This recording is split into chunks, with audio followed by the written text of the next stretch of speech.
Jared Polin, FroKnowsPhoto.com, and Canon just had a development announcement as well as announced 3 new lenses. Now we're going to get to the 3 new lenses at the end of this video, but it's important to talk about what the development announcement is. Now what is it? Is it for the R1? The answer, Stephen? No. No, it's for what's called an R3.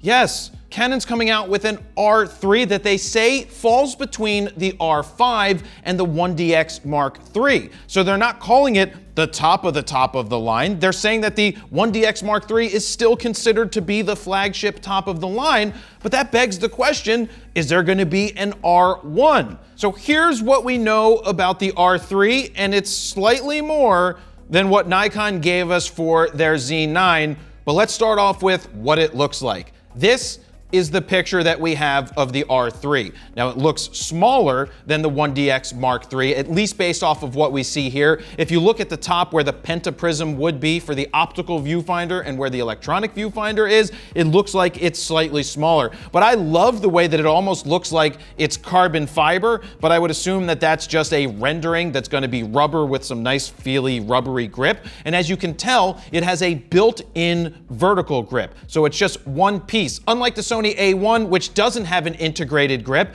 Also, the Nikon Z9 is showing that it will have an integrated grip. I kind of love integrated grips, so it's going to be interesting to use this because you're going to also wonder, will Canon be putting in a bigger battery than what we have in the R5s? Now, in terms of specs, we know that it's going to have a back illuminated CMOS sensor that is stacked. The important thing here is that it is stacked. That is what Sony has in the A9, the A9 II, and the A1. And this camera will shoot at 30 frames per second for stills. That matches what the A1 does at 30 frames per second. But what we don't know is how many megapixels is the R3. Is it going to be 20.1 or 21 megapixels? And that's how they're going to squeeze out 30 frames per second? Because the A1 shoots at 30 frames per second but can do 50 megapixel shots. It also begs the question that if this is the R3 and it's lower megapixels, will the R1 be more megapixels to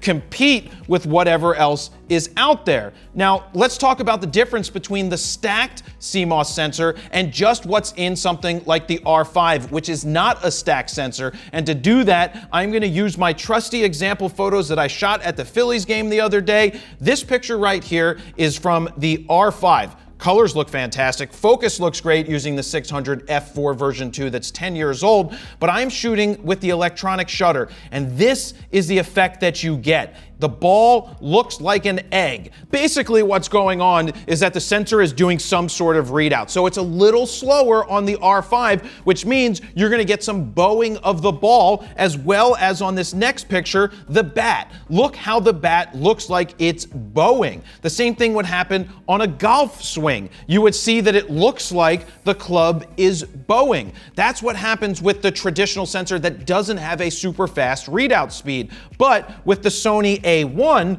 this is what it looks like. You zoom in, this is 30 frames per second. This is with the silent electronic shutter, and that's what you get. I do question a little bit though, does it look like this bat is bowing slightly? Now it's so minimal that I don't think anybody would notice it. You can see that the ball looks perfectly still. That's at 1/4000th of a second. You don't have that same egg look. And then to just show you what the R5 does with a mechanical shutter, we've got Bryce Harper right here, and that's what it looks like with the mechanical shutter. I'm at 1/4000th of a second as well here, and you can see that it freezes it perfectly well because that's what the mechanical shutter does, but the future is stacked sensors. Actually, there's a future beyond that, and that's a global shutter, which is like Pootie Tang. Basically, every time you press the button, it takes the entire readout of the sensor, and when we can get there, then you won't see any bowing at all, and you'll probably be shooting like 60 frames per second with stills, but that's for a totally different time in the future.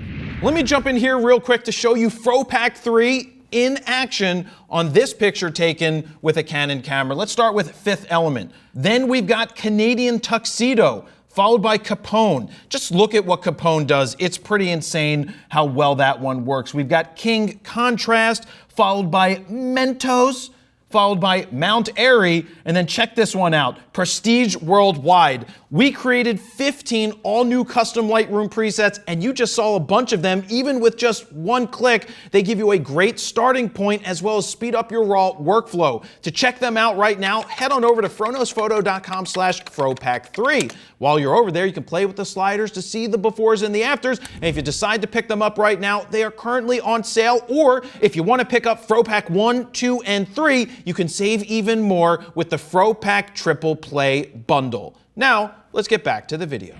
They also told us that it will have improved autofocus. Now, it's going to have more scenes to choose from, so more AI, more understanding of different autofocus scenes. Maybe it's going to track planes better, birds, cars.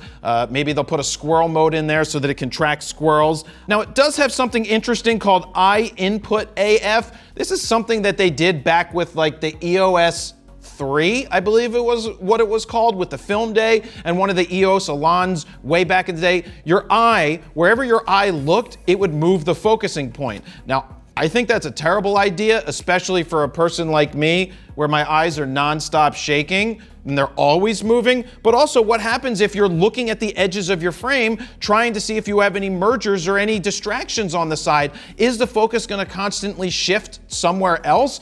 I think that's a feature that is kind of a waste. Unless it does something that I'm missing, that's something that I would personally turn off. So that's really all they gave us. They didn't give us what cards are going to be in the camera. They didn't give us the video specs. They didn't tell us any of that. They didn't tell us when it's coming out. Because isn't that an important thing to talk about, along with how much it's going to be? Because when is it coming out? Because we already have the A1, right? Are they going to bring it out in a year? Is it going to be a year and a half? Because at that point, we're going to be so close to an A1 Mark II, or whatever Sony's going to call it. So when's it coming and how much is it going to be? We know that the R5 is $3,800. That means that an R3 with a built-in grip and all of the technology and a stacked sensor, I'm going to call it $6,000. But if that's $6,000, how much is an R1 if an R1 comes out? Is that going to be $8,000, right? So I may just sit here and say, I don't know that they're going to have an R1, at least anytime soon, because we have to see what this thing is to then determine if that does make sense for them to do. So what do you think this camera is going to be priced at? What size sensor do you think it's going to have in terms of megapixels? What do you think? What do you want to see? And when do you think it will come out? But now, let's jump over to the 3 new lenses, because this is important as well to people that are going to be buying the R3, which shoots 30 frames per second, and that's why they're coming out with an RF 400 2.8 and an RF 600 f4, and there's one more cool lens that I'll mention after I talk about the 400 and the 600. To put this into perspective, we've seen RF lenses come out that are amazing. The 28 to 70 f2. We saw the 15 to 35, 24 to 70, 70 to 200, 2.8. All those RF lenses are newly designed from the ground up. They're smaller, they're lighter, they're better. The 400 2.8 and the 600 f4 literally is the version 3 EF lens with a brushed aluminum adapter soldered onto the back of it, or however they put it on the back of it. So basically, you have an EF to RF adapter built into this lens. It's the same lens as the version 3 EF. Now, with that being said, those lenses are only 2.5 years old. They're fantastic. In fact, the lens that I took out to shoot baseball with is a 600 f4 version 2, and that's 10 years old. So Canon did a great job with the 400 and the 600, the EF version. I'm kind of disappointed that they didn't, from the ground up, go ahead and do a new RF one that's lighter, that's sharper, that doesn't need to have an adapter built onto the end of it. I do think that they will come out with an RF version, a new RF version in the next 2 to 3 years. And with that being said, how much is the 400 and how much is the 600?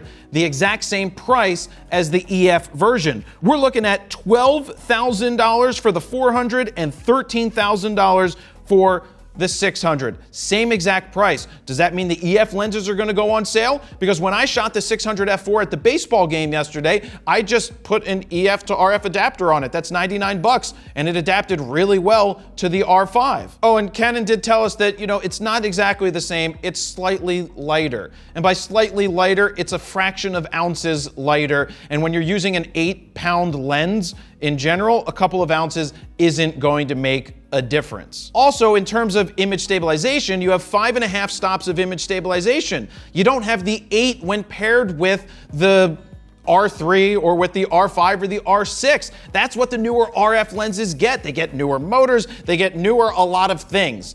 I think this is a holdover, so if you already own the version 3, you're just gonna spend 99 bucks and buy adapters for it and put it onto the mirrorless cameras.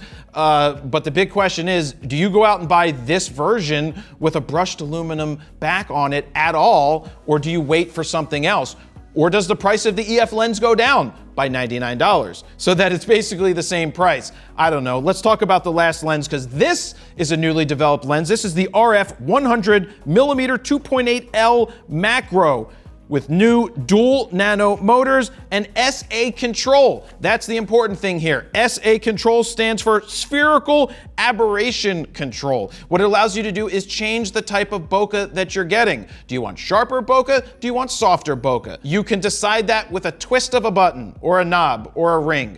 We don't have this lens yet, but the 100 macro was one of the coolest Canon lenses, and this is going to be a fantastic lens. It's actually pretty interesting because it gives you 1.0 to 1.4 magnification. Now that depends on how close you are and the focus distance, because that's going to change, but having a 1.4 magnification is great for a macro lens, and it's priced just a little bit more than the EF version, which was $1,300. This is going to be $1,400, well worth it if you have an EOS R5 or an R6 and you need a macro option. This thing is going to probably be pretty fantastic. Oh, and since this one was redesigned or a new design for the RF mount, you're going to get those 8 stops of image stabilization when it's paired with the internal IS or the image stabilization of the body. See, you see what I did there? The 400 and the 600, not exactly new, but not exactly bad at all, because they were already fantastic lenses on the EF version. So that's the big news coming out of Canon. You got your R3, you got those 3 new lenses. It brings a lot of questions, but the biggest question is, when's it coming out? How much is it gonna be? How many megapixels is it? Is it gonna be better than what Nikon offers? Yes. Is it gonna be better than what Sony offers? I don't know. If it's 50 megapixels and it does basically the same thing, it's going to be pretty interesting, because I love the A1, but I was pretty satisfied with what I got from the R5 shooting baseball. Not so much with the bowing that you get when you're shooting an electronic shutter, but the fact that the focus keeps up and is so good with an R5, that's telling me that the R3 should be pretty damn fantastic. Let me know what you guys think down below. Don't forget to check out the presets for FOV Pack 3. They are available and they are awesome. And that's where I'm going to leave it. Jared, Polin, FroKnowsPhoto.com. See ya.